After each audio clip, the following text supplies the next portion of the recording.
Good morning, true crime friends. How y'all doing? Look. We have so much ground to cover this morning. I am trying to just contain myself and calm down so we can talk about the case. The state of Idaho, Iowa versus Garth Daybell, trial day 26. Chad's kids took the stand. I was completely beside myself. I was not sure who the first person they was going to call was going to be, right? I was like, okay, they're going to start like the case, like the state, and do like some law enforcement or expert or something like that. Chad's kids took the stand on day 26. Okay, but first, Judge Boyce started out the day in the way that it should have started. He was like, I would first like to thank Courtney Stallings. Yes, Miss Courtney Stallings is now an internet celebrity because she is the one who found the error in the indictment or whatever that legal paperwork was. The error that almost totally threw the case overboard last week. Court staff attorney, Courtney Stallings, whatever, lady who worked down at the court, I think she went to law school or something. Courtney Stallings found the error in the indictment, and so she is the one who saved the day. Many thanks to Courtney Stallings. Listen, between me and you, you know Clippy messed up that document, right? Listen. They was typing like, okay, we're just going to make this document. We are the state. We have lawyers over here. Everybody know how to type 100 words a minute or whatever. Clippy was like, it looks like you're trying to indict somebody. Let me help. And he just messed up the whole document. You will never convince me that's not what happened. But anyway, Emma Daybell gets called to the stand. And she walks in and she's sure and she's strong. And listen. Emma used to have regular brown hair, brown eyes, very mousy, like a little school teacher looking just like her mama. Well, now that her daddy has married this murderous trollop, she's like, you know what? I'm going to be murderous trollop chic, just like my new stepmama. And I'm going to get up here and I'm going to testify for my father and I am going to save the day. Emma girl, you did not save the day, but we're going to get into it. But first, I think there's a lot of new people on this channel, so you need to understand the levels of Mormonism. We have reviewed this in the past, but just for the uninitiated, there are 3 levels of Mormonism according to Gossip, Rumor, and Innuendo. Not according to the Mormon Church. This is all according to me. So look, regular Mormons, people who are just nice and they go to Relief Society and they do all the Mormon-y things, those are funeral potato Mormons. Regular people, your friends and neighbors, we love them. They're so lovely. Everything is fine, right? And then the next level is better than you Mormons. Oh, they more Mormon-y than you. They know things. They reading all the extra books. They're getting extra information. They took the meat and the milk and now they're just doing an extra level of study. So, they looking at their fellow brothers and sisters in the Mormon church and they're like, okay, you're Mormon, but I'm like extra Mormon. And then there's zombie Mormons. Now listen, zombie Mormons are the kind of people who are like, Jesus told me that I could unalive people and it does not count for me.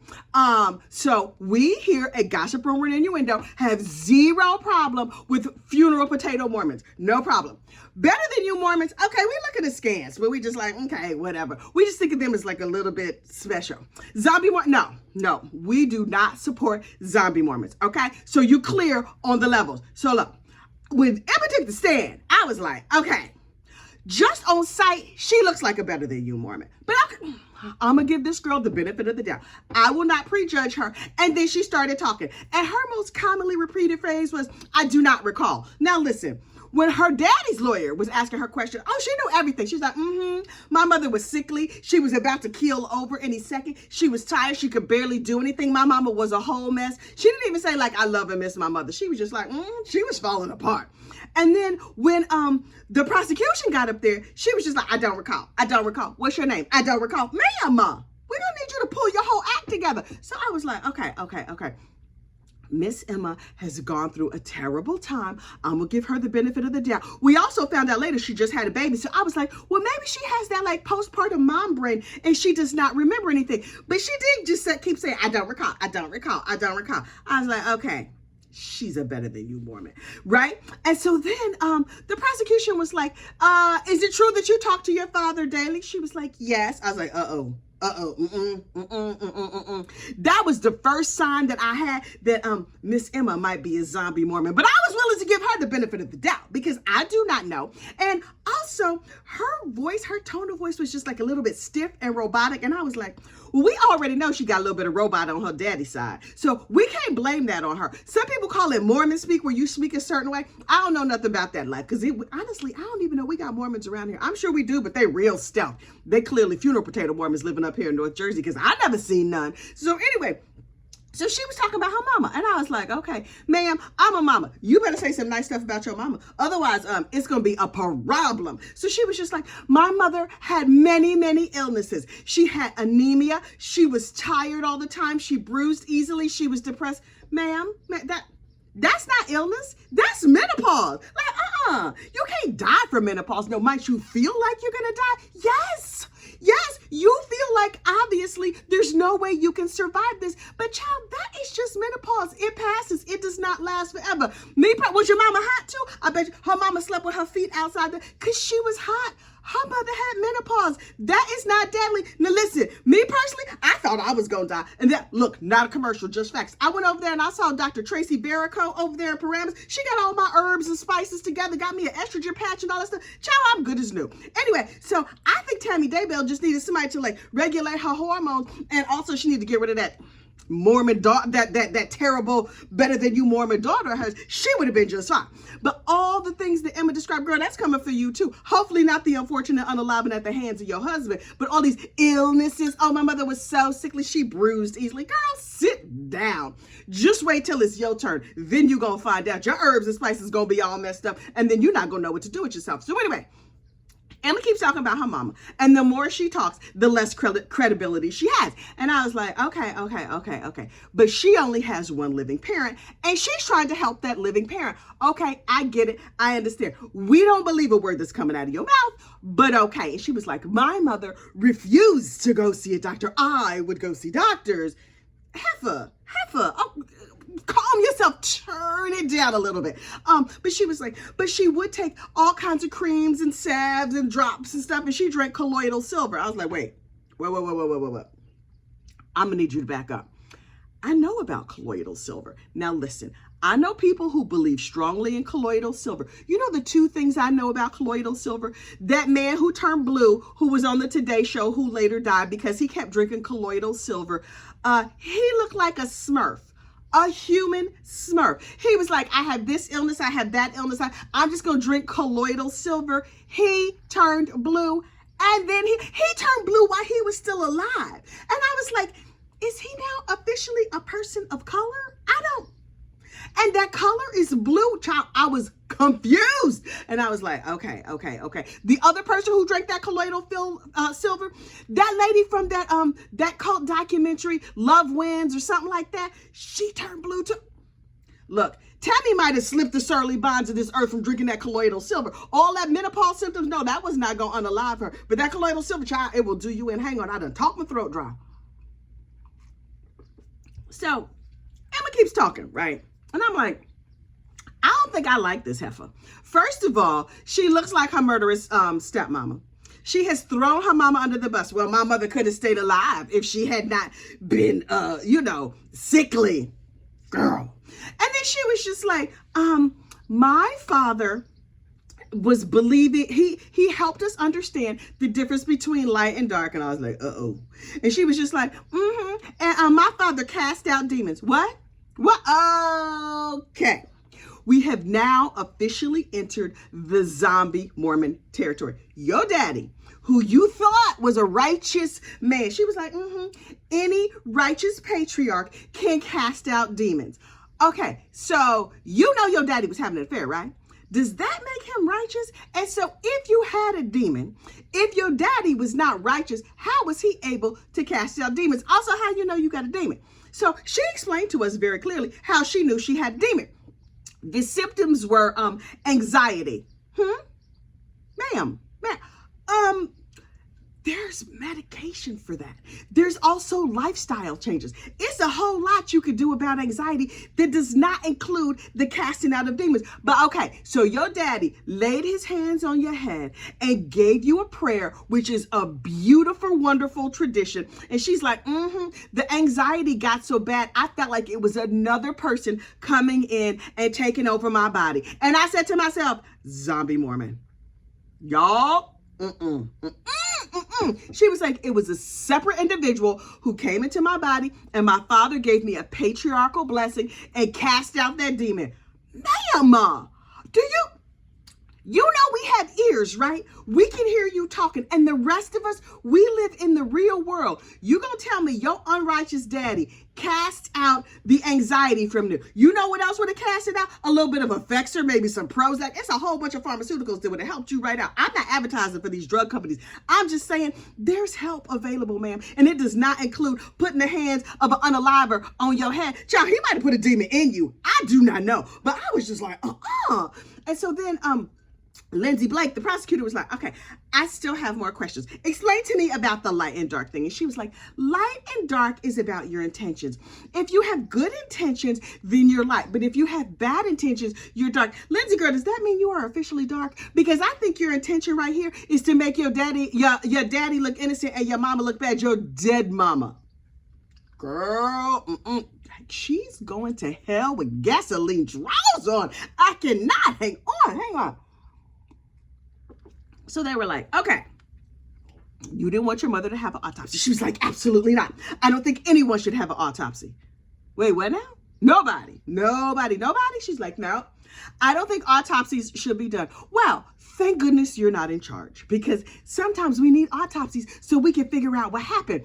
But also, since you live in such a deep state of denial, it's real good that we don't let you be in charge of nothing. She was like, I was opposed to autopsies. I did not want my mother to have one. And then after she had one, I didn't want to find out the results. Okay, so let me make sure I understand this. Your mother died in a way that's mysterious. They performed this procedure that could probably help demystify some of that. And you have no interest in finding out what that was. None whatsoever. Okay. Also, John Pryor, the defense attorney, pointed out that he told Emma, girl, you can watch this trial, but I don't want you to watch anything. Don't cover your ears, cover your eyes. I don't want you to have access to any kind of facts or information that might sway your way of thinking. Just, if you keep looking at evidence, you might come up with a smart idea on your own, as opposed to all that garbage that your daddy been pouring into your ears for however long you've been alive. So don't listen to anything. And she's like, I am willfully ignorant about everything in this trial. Thank you so much. I'm sure my father is very innocent. So innocent that I was perfectly happy to move into the murder house. That house where your mama died. Right. That house. Okay. The house with the dead bodies in the backyard. You're like, you know what's going to be good? Me and my 3 children, we should move into this unalive house because I think that's going to be a good move for my family. Ma'am, I have so many questions about your judgment right now. I'm nervous. Last but certainly not least, Miss Emma talked about the cozy cone. Now listen, the cozy cone is a little room up in the back of the house on the 2nd floor, far away from the main house, where you could scream and be unfortunately unalived and nobody could hear you. Okay. She's just like, my father did not sleep in the cozy cone. Nobody ever went to the cozy cone. I don't know why we called it the cozy cone. No one would ever go there. And then the prosecutor was like, right, but there were beds and there was electricity and there was instruments and stuff up there. She was like, yeah, there was a bed up there for like a day or two. Okay, well, that was your daddy's room though, right? Because we heard the tapes. We saw the evidence that your daddy was sleeping up there because your mama was sick of his behind. She's like, I don't know how much I won't be a zombie Mormon, but you need to go sleep in that other room, Mr. Daybell. Especially after the mama found out she was like, playing slap and tickle with that murderous heifer. Okay, Emma girl, you didn't do your daddy no favors. Now, what you did do was throw your mama all the way under the bus. And we see it. We have highly sensitive recording devices in our faces called our eyes. We saw what you did to your mama. And honestly, she is going to withdraw from you. Her spirit is like, this heifer. Now, we know that Tammy is soft-spoken and meek and mild, but in her soft-spoken way, she was just like, I know this heifer did not. But so you're not going to enjoy the loving warmth of the bosom of your mother, even after she has long passed. I know you think y'all going to be over in the celestial kingdom together or whatever. She going to put you in the celestial cozy cone far away from her because she's tired of your mess. And I, ma'am, am tired of your mess too. And then Emma dropped her little behind right off the stand. And I was like, oh, Jesus, we need a break from this heifer. But then I was like, okay, I'm sure they're going to call an expert now or something like that. But I was wrong. Next, they called Garth Daybell to the stand. And I was like, can this all be happening in one day? Oh my God, 2 of Chad's kids in one day. I am living my best true crime life. Okay, so Garth Daybell takes a stand. And I was like, wait, is Garth a better than you Mormon or a zombie Mormon? But the more Garth talked, I was like, wait, I suspect that Garth Daybell might just be a regular run-of-the-mill funeral potato Mormon. Yo, who would have thought? I did not know there was all this different levels of observance in one family. Okay, so we have already heard from the zombie Mormon portion of the family. Now we're going to hear from the regular funeral potato portion of the family in the body of none other than Mr. Garth Daybell. Okay, so cool. Garth comes up there and he's quiet and he's soft-spoken. And I was like, dear true crime friends, what's wrong with Garth? Because something wrong with him. I live in New Jersey, right? And people talk fast and they think fast and they do things. And we tend to be not that shy as a people on the whole, right? So I was like, maybe it's just like a cultural difference where he's quiet and he's soft-spoken and he just like can barely speak above a whisper. What is that? And he had this normal like clip-cloppy kind of tone to his voice. And so I was like, is he neuro-spicy? Is he like, I don't know what's going on. No shade. I got nothing but love for our neuro-spicy brothers and sisters. But I was like, I don't understand what I'm looking at when I look at Garth. And it was pointed out to me that Garth has Mormon voice. That girl, Alyssa, over there on the YouTubes, Alyssa Alyssa, who used to be a Mormon, but now she's not, she's an ex-mo. She's just like, oh yeah, there's a certain thing called Mormon voice. And I was like, okay, so I'm gonna have to do some more research, but then, I had to go cook dinner, so I didn't do that much research on it. But apparently Garth, he don't have a little robot. I mean, he has some robot on his daddy's side, obviously, because Chad Daybell is still his daddy, but he has a Mormon voice. And I was like, okay, he's also Chad's clone. I'm so sorry, Garth. I'm like, nobody deserves that. Nobody. But okay, so he had a job as a school teacher. Okay, that's wonderful. He's shaping young minds. And then he said, like, yeah, my father was a zombie Mormon, but I was a funeral potato Mormon. I mean, that is not exactly how he described it. But when he talked about his personal philosophy, it was very clear that he believed in like evolution and science and stuff like that. And I was like, okay, this is the dude that I'm like, okay, I get it. I understand. And then he said he had a part-time job down at the Haunted Mill. That's the thing? Okay. So he came home that night. His mama said, oh, I'm tired. Well, listen, she was going through the menopause. So of course she was tired. Child, we all tired all the time. And so she was like, I don't feel like cooking dinner. And I was like, that tracks. And she was like, can you just go get us some McDonald's? So he went down and he got his mama a quarter pounder. I assume with cheese, because you can't have a quarter pounder without cheese. Otherwise it's too salty, a little bit bland. Anyway, and so listen, John Pryor was like, oh, health food. John Pryor, I'm gonna need you to sit your fat behind down and stop food shaming people. You know Tammy is over there at the Endless Heaven Buffet eating quarter pounders left, right, and center right now without gaining an ounce and not needing to go to clogging classes. So John Pryor, shut up. Anyway, so he's like, I went and I got my mama a quarter pounder with cheese. It was delicious. She had it and she got fries. Now look, me personally, I was like, well, that sounds like a lie because apparently the McDonald's is a far way away. And who wants a cold McDonald's fry?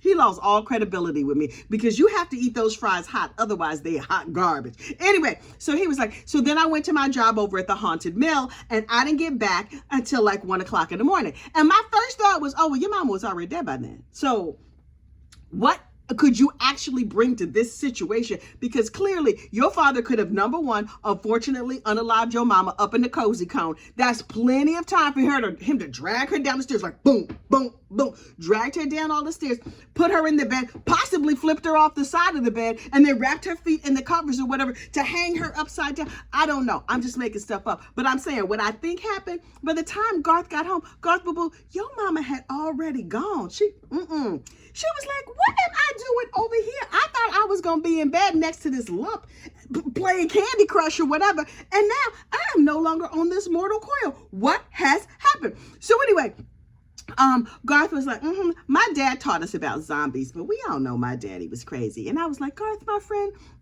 I think you are correct. And he was like, I did not know Alex. I did not know Lori. I was willing to help the police. I was answering questions and stuff, but then they came and told me like, no, what you say is a lie. And he was like, what? You know, he could barely speak above a whisper. He was like, what? I did not unalive my mama. I don't know why you think I did. And I was just like, okay.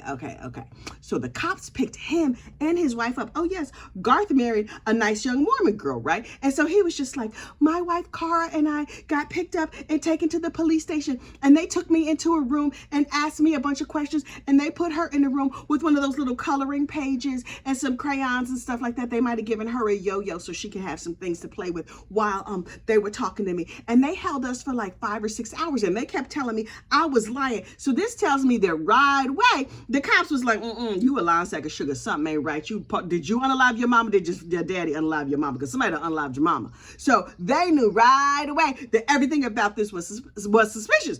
But he was just like, I don't know why they would have thought that. And then there was a grand jury, and then a second grand jury, and they thought I was lying, but I wasn't lying, child. I don't know. He didn't really add that much, except for to say that he didn't get home until 1 o'clock in the morning. And I was like, that tracks. He was like, I just saw my parents lying in bed. Nothing exciting to see. Right, because your daddy was laying in there snoring beside a dead lady.